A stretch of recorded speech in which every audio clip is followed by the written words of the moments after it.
একটুখানি থামুন।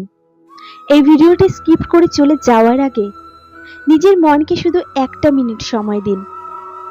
আজ বুকের ভেতরে যে কষ্টটা চেপে রেখেছেন, যা কাউকে বলতে পারছেন না, হয়তো এই কথাগুলোই আজ আপনাকে ভেঙে পড়া থেকে বাঁচিয়ে দেবে।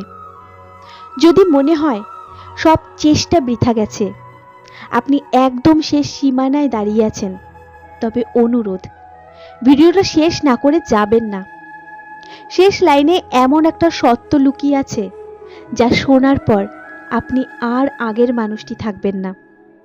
এবার শান্ত হয়ে একটু চোখ দুটো বন্ধ করুন। চারপাশের সব কোলাহল ভুলে শ্রীকৃষ্ণের বাণীগুলো মন দিয়ে অনুভব করার চেষ্টা করুন। একবার ভেবে দেখুন, যখন সব পথ বন্ধ হয়ে যায়, চেনা মানুষগুলো পর হয়ে দূরে সরে যায়, এমনকি নিজের কান্নাও যখন ওপরওয়ালার দরবারে পৌঁছায় না বলে মনে হয়, তখন যদি কেউ এসে কানে কানে বলে, তোমার এই কষ্টের দিনগুলো গোনা শেষ, সুখের সময় সমাগত, আপনি কি বিশ্বাস করবেন? আজকের ভিডিওটা শেষ পর্যন্ত না দেখলে আপনি হয়তো এই জীবনের সবচেয়ে বড় প্রশ্নটার উত্তর কোনো দিনই খুঁজে পাবেন না। কারণ আজ আমরা কথা বলবো এমন এক সত্তাকে নিয়ে, যিনি নিজে ঈশ্বর হয়েও পৃথিবীর বুকে সবচেয়ে বেশি কষ্ট সহ্য করেছেন, ভগবান শ্রীকৃষ্ণ। তিনি চাইলে নিমেষেই মহাভারতের যুদ্ধ থামিয়ে দিতে পারতেন, মুছে দিতে পারতেন সবার চোখের জল, কিন্তু তিনি তা করেননি। কারণ তিনি মানুষকে দুর্বল সান্ত্বনা দিতে আসেননি, এসেছিলেন মানুষকে ভেতর থেকে শক্ত করতে। আর যদি আপনার মনে হয় আপনার চারপাশের পৃথিবীটা ভেঙে চুরমার হয়ে যাচ্ছে, তবে এই কথাগুলো শুধুমাত্র আপনার জন্য। কখনো কি মনে প্রশ্ন জেগেছে, সবচেয়ে ভালো মানুষদের ভাগ্যেই কেন সবচেয়ে বেশি ঝড় আসে? অর্জুন কোনো অন্যায় করেননি, তবুও কুরুক্ষেত্রের ময়দানে দাঁড়িয়ে তার হাত থেকে গান্ডীব ধনুক খসে পড়েছিল। কান্নায় ভেঙে পড়ে তিনি বলেছিলেন, হে কেশব, আমি যুদ্ধ করতে পারছি না। এই একটা লাইনের গভীরে লুকিয়েছিল এক বুক ভয়, চরম অসহায়তা আর প্রিয়জনদের হারানোর তীব্র যন্ত্রণা। লক্ষ্য করে দেখবেন, শ্রীকৃষ্ণ কিন্তু তখনই তাকে কোনো জ্ঞান প্রদান করেননি, কারণ তীব্র কষ্টের মুহূর্তে মানুষ কোনো যুক্তি বা উত্তর খোঁজে না। মানুষ খোঁজে একটুখানি সহমর্মিতা, একটুখানি আশ্রয়। মনে রাখবেন, খারাপ সময় আপনার জীবনে কোনো শাস্তি হিসেবে আসে না, তা আসে আপনাকে আগামী দিনের জন্য প্রস্তুত করতে। এবার নিজেকে একটা প্রশ্ন করুন, যা আপনার ভেতরের সত্তাকে নাড়িয়ে দেবে। যদি শ্রীকৃষ্ণ চাইতেন, তবে দুঃশাসনের হাত দ্রৌপদীর চুল স্পর্শ করার আগেই তিনি তাকে স্তব্ধ করে দিতে পারতেন, কিন্তু তিনি তা করেননি। কেন জানেন? কারণ অন্যায় যতক্ষণ না চরম সীমায় পৌঁছায়, ততক্ষণ পর্যন্ত ন্যায়ের জন্ম হয় না।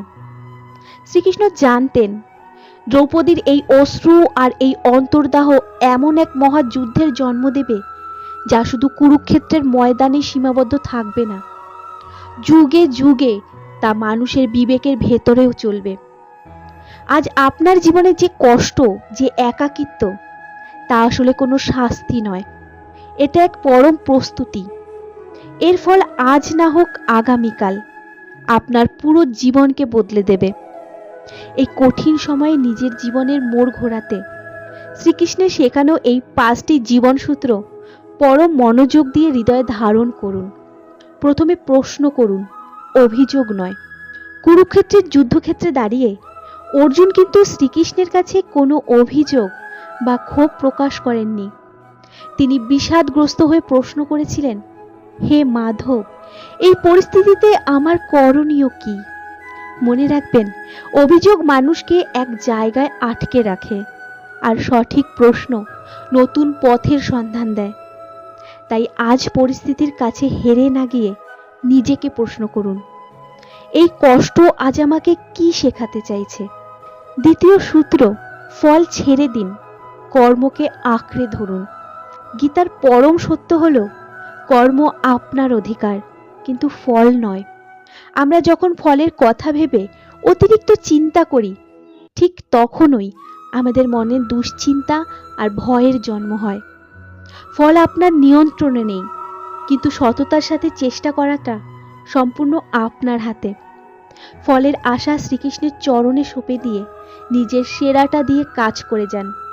তৃতীয় সূত্র, নিজের ভেতরের সুপ্ত শক্তিকে জাগিয়ে তুলুন।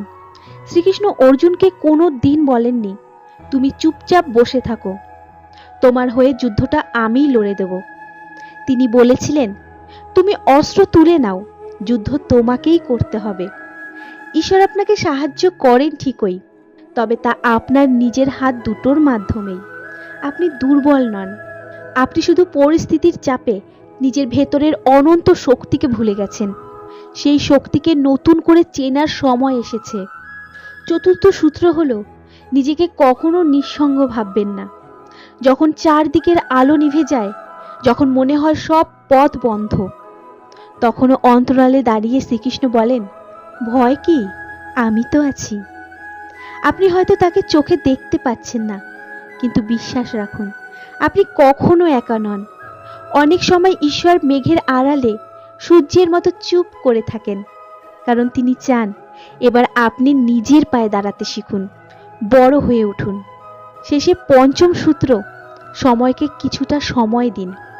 মহাভারতের যুদ্ধ যেমন একদিনে শেষ হয়নি, তেমনি আপনার জীবনের এই অন্ধকারের রাতটাও একদিনে কেটে যাবে না। কিন্তু একটা শাশ্বত সত্য মনে রাখবেন, প্রতিটা অমাবস্যার পরেই পূর্ণিমার আলো আসে, প্রতিটা দীর্ঘ রাতের পরেই সূর্য ওঠে। একটা কথা মন দিয়ে শুনুন, আর যদি আপনার জীবনে চাকরি না থাকে, কোনো প্রিয় সম্পর্ক ভেঙে যায়, অর্থ, সম্মান বা মনের শান্তি হারিয়ে গিয়ে থাকে, তবে স্তব্ধ হয়ে যাবেন না। মনে রাখবেন, এই শূন্যতা আপনার জীবনের শেষ অধ্যায় নয়, এটা আসলে এক নতুন, সুন্দর এবং গৌরবময় শুরুর প্রথম পাতা। ভগবান কখনো বলেননি যে আপনার জীবনে কষ্ট আসবে না। তিনি শুধু বলেছেন, যে কোনো পরিস্থিতিতেই হোক না কেন, তুমি ভেঙে পড়ো না। ভিডিওটি শেষ করার আগে একটা শেষ প্রশ্ন রেখে যাই। যেখানে স্বয়ং ভগবান শ্রীকৃষ্ণ নিজের জীবনে আসা ঝড়গুলোকে থামিয়ে দেননি, সেখানে আপনি কেন ভাবছেন আপনার জীবনটা আলাদা হবে? কিন্তু একটা মস্ত বড় পার্থক্য আছে। শ্রীকৃষ্ণ কষ্টের মুখোমুখি দাঁড়িয়ে ভেঙে পড়েননি, বরং প্রতিটা আঘাতকে শক্তি বানিয়ে ইতিহাস তৈরি করেছিলেন। আর যদি আপনার চারিপাশটা ভেঙে চুরমার হয়ে যায়, তবে সেটাকে জীবনের শেষ ভাববেন না। মনে রাখবেন, ভাঙার শব্দ না হলে নতুন করে শক্ত হওয়ার কোনো গল্প তৈরি হয় না। এবার একটা ছোট্ট অনুরোধ, এই কথাগুলোর একটাও যদি আজ আপনার হৃদয়ে একটুও দোলা দিয়ে থাকে, তবে ভিডিওটি লাইক করে দিন। আপনার এই একটি লাইক হয়তো অন্য কোনো ভেঙে পড়া মানুষের কাছে ঘুরে দাঁড়ানোর আলো হয়ে পৌঁছবে। আর এখনই কমেন্টে লিখুন, আমি শক্ত হচ্ছি। এই একটি লাইন আজ আপনার নিজের কাছে নিজের প্রতিজ্ঞা হোক। জীবনের এই লড়াইয়ে এমন শক্তি আর শান্তি যদি নিয়মিত পেতে চান, তবে এখনই সাবস্ক্রাইব করে পাশে থাকুন। কারণ শ্রীকৃষ্ণ আজও নীরবে সেই সব মানুষের হাত ধরেই দাঁড়িয়ে থাকেন যারা হার মানতে শেখেনি। আর আজ থেকে আপনিও সেই শক্ত মানুষদেরই একজন।